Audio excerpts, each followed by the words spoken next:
Good day, ladies and gentlemen.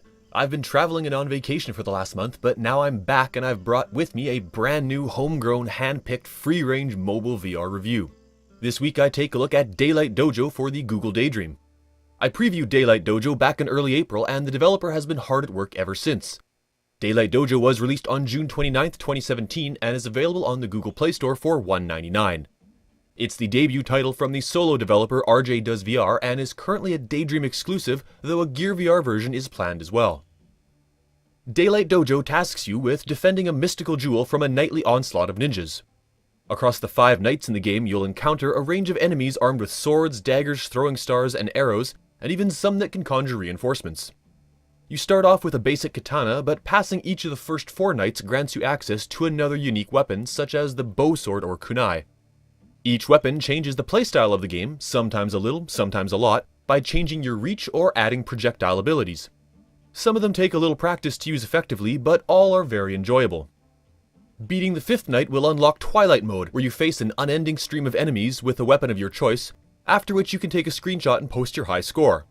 Obviously, an in-game leaderboard would be a welcome addition, but I expect it's on the developer's to-do list.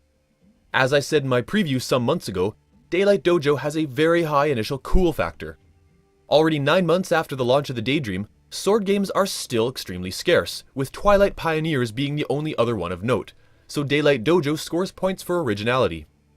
Enemies approach you at different speeds and, since your weapons have limited range, you have to be strategic in prioritizing your targets and blocking incoming projectiles. This lasts until you become overrun on all sides and start spastically waving your controller like a fly swatter to kill everything.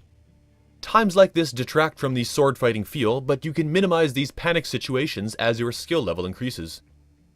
As you can imagine, the weapons are controlled by the 3 degrees of freedom supplied by the Daydream motion controller. Additional functionality is supplied by clicking the click pad for select weapons to shoot or throw projectiles. Like all games on the Daydream, the controller does drift relative to the headset, but it's felt less when using the swords or staff, and more when precision aiming is required. Hardware notwithstanding, the melee weapons control and feel great, while the bowsword and kunai feel a bit awkward at first and will require some practice, but nailing a demon ninja in the face with an arrow is very satisfying. There's been quite a lot of attention paid to the graphics of Daylight Dojo. While initially appearing cartoonish, both the menu and dojo settings are intricately detailed. The darkness of the dojo is broken up by the paper lanterns placed around the edge, and the moonlight, which changes to match the level select icon, spills through the high windows and onto the dojo floor. All enemy animations are smooth and without stutter, and the different enemy types can be easily differentiated. It can be difficult to see who's hitting you when enemies bunch up, but keeping the hordes at bay is what the game is all about.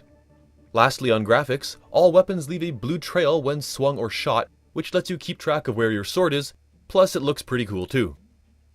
As for sound design, let's start with the music. While the menu music is serene and soft, the in-game music is much darker and energetic, and both are very fitting to the atmosphere of the game. Enemy breathing and weapon sounds are full and clear, but do not appear to be 3D. And I know the enemies are supposed to be silent ninjas, but some 3D sound effects like breathing or footsteps or something would have both made the game more immersive, as well as heighten the player's sense of awareness to danger. Comfort is a non-issue here, since the camera position never moves, and head tracking is as good as ever. The feeling of immersion in the game is great overall, mainly attributed to the detailed scenery and the one-to-one motion-controlled weapons. You'll be frantically turning back and forth looking for encroaching ninjas, and maybe even jump a little when they get up close and personal. As previously mentioned, adding 3D sound to the game would increase the immersion factor, so here's hoping for an update. I'm still honestly surprised that something like this wasn't a Daydream launch title. The motion controller just begs to have swords, clubs, and possibly lightsabers mapped to it, and it draws you into the game like few other mobile VR titles can. And it's really cool. Boot it up and have that wow feeling, then pass it to a friend and hear them say wow too.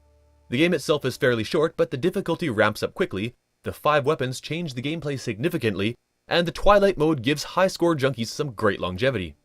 And beyond that, it's a remarkably complete title considering it's coming from a solo developer, where some games tend to feel like tech demos. If you're looking for Fruit Ninja on the Daydream, this is it, at least for the time being. Thanks for watching. Got something to say about this video, an opinion of the game itself or VR in general? Leave a comment to let me know what you think. And if you like what you saw and you want to see more of this, hit the like and subscribe buttons. Remember, there's a new video every week and be sure to check out my other reviews as well. Hope to see you again soon. Bye for now.